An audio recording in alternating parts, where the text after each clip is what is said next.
All right, it's 2 o'clock, which means it's time for Tax Talk Tuesdays.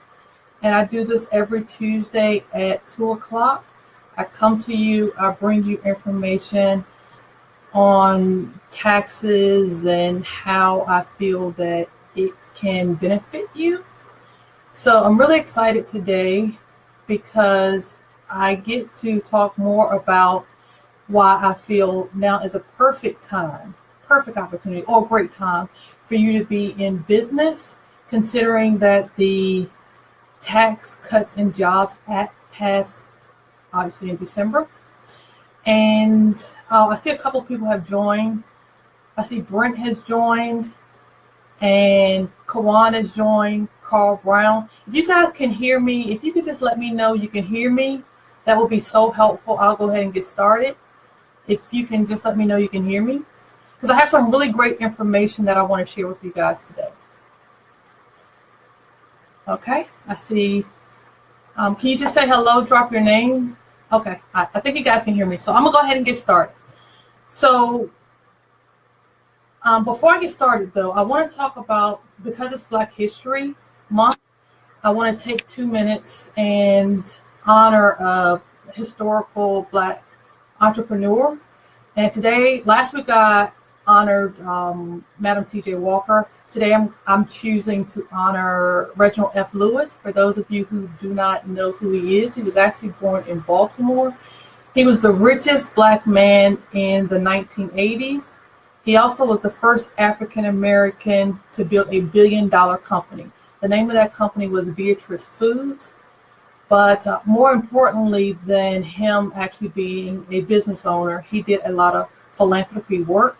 So I encourage all successful entrepreneurs and business owners, if you get an opportunity to do some philanthropy work, then it's an awesome time to give back. I was blessed, I was fortunate, because yesterday I got a chance to return to my high school, and I awarded 2 scholarships to 2 deserving students, one at Person County High School and the other one at Roxborough Community School. So it was an awesome day. I was in North Carolina. Now I'm back here in Maryland, and I am here because I want to share information with you. I see a couple of people have joined. I see Moses Wright has joined.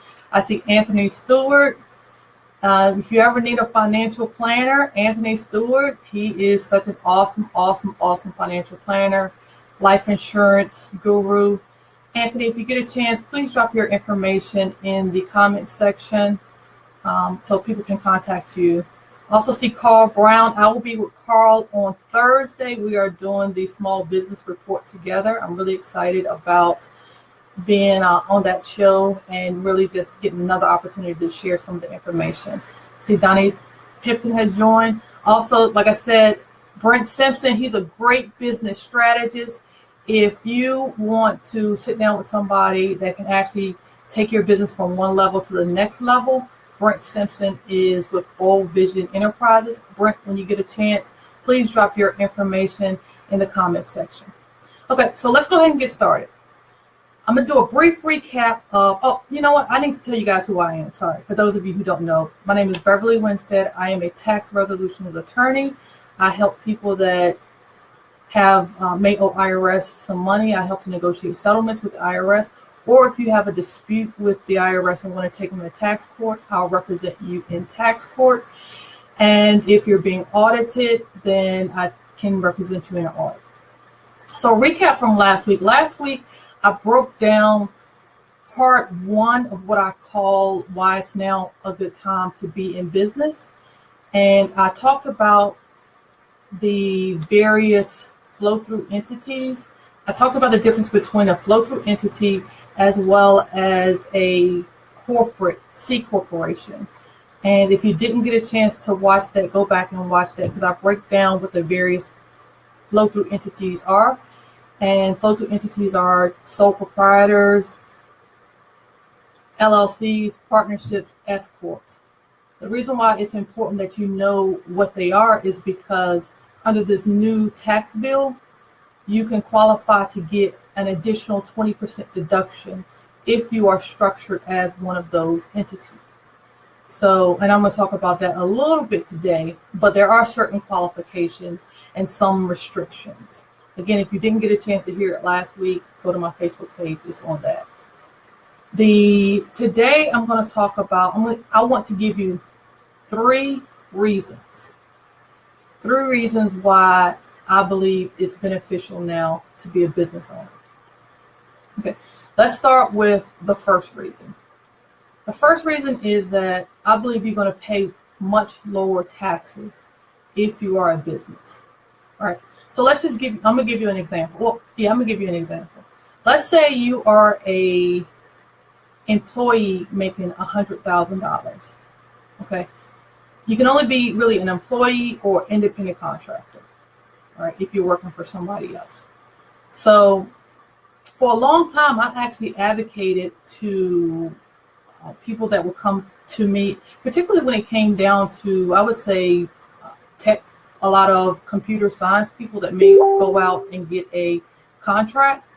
I would always advocate that they really structure the contract business to business, which means that, let's say if I got a contract with Raytheon, rather than them pay me individually in my name or my social security number, I would always advocate that you set up a business and have them pay, let's say the law office of Beverly Winstead, right? Because that's a business. And the reason why is, again, there's so many advantages when you are a business owner. So let's say I have an employee over here making $100,000, and then I have an independent contractor over here making $100,000. The tax rate for a individual making $100,000 is 22%, right? We've established that. Now, what if you are an independent contractor? You're an independent contractor. Typically, we see independent contractors set up as either a single member LLC or a sole proprietor. It doesn't matter whether you're a single member LLC or a sole proprietor. It's all going to be treated the same for tax purposes. All right. Understand that. It's all going to flow through to you on your personal tax return. So one of the benefits of you actually being an independent contractor is not only do you get a lower tax rate, you're going to qualify for the 20% deduction, but even before you get to that, some of the business expenses that you have, you'll be able to write it off. The law says that in IRC section 162, it says that you are able to deduct, when you're in business, any expense that's ordinary and necessary for you to be able to, generate your revenue. So some of the things that I normally see that's ordinary and necessary for business owners would be the auto expenses that you have. So if you're driving from one client to another client, that gas or even that mileage that you use, provided that you keep track of it, that's deductible, right? Your cell phone that you're using, calling clients or trying to get other business owners or business contracts, that can be deductible. And those are typically like the ordinary and necessary across all industries. Now, some industries have some things that are ordinary and necessary that may not be for other industries. For example, me as an attorney, I buy a lot of software or, case management software, for example. That's an ordinary and necessary expense that I incur. Whereas, let's say someone who's a truck driver probably doesn't have that. But nevertheless, the first thing is I'll be able to deduct any ordinary and necessary expenses to lower my income, unlike an employee. Because the other thing about this tax bill, remember I told you this now, employees no longer get to deduct unreimbursed employee expenses. That's gone.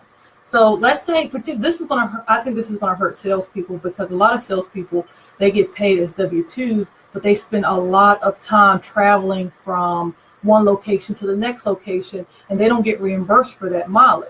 So when they don't get reimbursed with that, a lot of times they would take it on their Schedule A on the tax return as an unreimbursed employee expense. They can no longer do that. So if you have an opportunity to switch from an employee maybe to an independent contractor, it may make sense. I'm not saying there's 100% guarantee that it makes sense, because again, even with the 20% deduction, the 20% deduction phases out. Remember, I told you last week, if you are a single person at $157,000, depending on if you're just disqualified service business. And disqualified service businesses, for example, are people in law, accounting, athletics, performing arts. That's just to name a few. To get an actual in-depth list, the full list, I gave it to you last week. So you're going to be in a much lower tax bracket, right? Remember, as an independent contractor. Once you deduct your expenses, then you get to, at the end of the day, I like to say at the end of the day, you get to also take the 20% deduction, which is going to put you in a lower tax bracket. So that's number one. Let's go to the second reason. Remember, I told you I was going to give you 3 reasons why I think now it's really beneficial for you to consider being a business if you have that option. Not everyone has that option, but I do know that a lot of times employees may be asked by, let's say, a contractor whether or not they want to be an employee versus an independent contractor. The other thing you have to be on the watch out for is that IRS actually does have a test to really determine whether or not you are an employee versus an independent contractor. Some of the factors they look at are whether or not, under common law, because IRS technically can reclassify you as an employee if you're classified as an independent contractor. Some of the factors they look at whether or not you actually are independent, or if someone is giving you instruction. If someone gives you instruction, then there's a good chance you actually still can be an employee. So you want to be careful about that. You also want to have a contract that you are an independent contractor. You want to submit an invoice as opposed to a timesheet as an independent contractor. So those are some of the things you want to be aware of. So remember, I'm just giving you general information. If you want specific tax advice, make sure you talk to a tax advisor. You can contact me. My number is 301-306-1234, or you can hit me up on Facebook, or you can also email me at beverly@irshelpattorneys.com. Number 2, the second reason why I think it is a good opportunity for you to be in business now is because for people that are business owners, they will get a bigger depreciation deduction. Under the prior law, a taxpayer could generally expense the first $500,000 of a Section 179 property with limitations. The tax bill actually increased the limit to $1 million. So that may not fall for, maybe some people, small business owners, but for a lot of the larger business owners, that helps, because that also helps them to lower their taxable income, which in turn helps them to pay lower taxes, right? This is what this is all about. You keeping really more of your money to do some of the things that you want to do, but you are legitimately paying your fair share of taxes. So the other thing is, another huge thing that a lot of business owners take when they put property in service is they take what's called the bonus depreciation. Bonus depreciation, under the old law, you could qualify for bonus depreciation only on new property. This new law, actually, you can qualify for it with used property. So why is that important? Again, it lowers your taxable income. So those are some of the things that you should be aware of if you're considering being a business. All right, the third thing, this is the thing I actually like the most, right? The third reason why I believe now is a great time for you to be a business owner is because it's going to force you to be more innovative. I'm going to repeat it so you can hear me. Being a business owner at this point in time is going to force you to be more innovative. Why do I say that? So my friend Trevor Otts, some of you guys know him. He's a a brand. They call him the billion-dollar brand man. But one of the things he always says is that the number one problem with businesses is that we are addicted to labor as our primary method to generate revenue. Okay. Let me repeat that. The number one problem with businesses is that we are addicted to labor as our primary method to generate revenue. Last week, I shared with you that I am actually a disqualified service provider as an attorney. Remember, the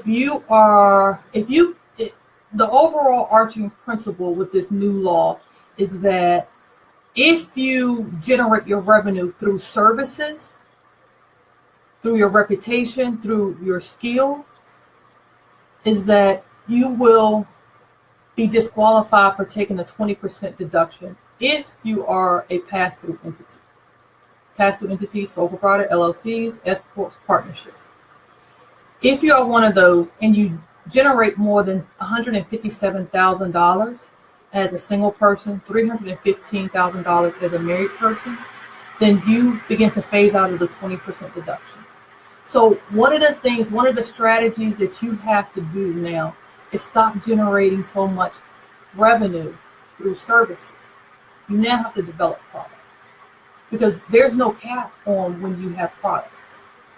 So that's something that you have to think about. And I know I've been sitting on this for a while for myself, Now I'm actually forced to figure out what products I am going to begin to develop so that some of my money will not be tied up in service and be disallowed because I am a disqualified service provider. So those are my tips for today. So think about that. And the other thing is there's a flat tax rate again for corporations, 20%. C corps for C corps. You want to remember that too. So if there's a way that you can convert over to a C corp, you're going to be in a much lower tax bracket, typically than if you are just an individual person. So now is a good opportunity for you to think about tax planning with your tax advisor. I want to also leave my contact information. I own my own practice here in the Washington, D.C. area. My number is 301-306-1234. You can also email me at beverly@irshelpattorneys.com. And I also run the tax clinic at the University of Maryland. If you are a low-income taxpayer and you need assistance with maybe, let's say you owe the IRS or you're going through an audit, then feel free to reach out to us at the University of Maryland. That number is 410-706-3295. I am now accepting cases at the University of Maryland, so we'd love to be able to help you. Low-income taxpayers are anyone in a single-person household making $30,000 or less. If you are a two-person household, it's $40,000 or less. Three-person household, that's maybe you have a child, it's $50,000 or less. We'd love to be able to assist you. So I hope you guys got something out of it today. If you have any questions, I see Brent has actually posted the key comments. Thank you so much, Brent, for doing that for those that joined late. I see Andre joined. I see Everett joined. Chandelier. I see a lot of people from North Carolina. Robbie, Duffy. Thank you guys so much. I really appreciate you guys tuning in. And if you saw something that you think may help someone else, feel free to hit the share button. That way we can get the information to as many people as possible. I won't be like the land of Wakanda and not share the information. Some of you guys got that if you saw the movie Black Panther, which I saw this weekend. All right. Thank you guys so much. I appreciate you. I'll see you next week.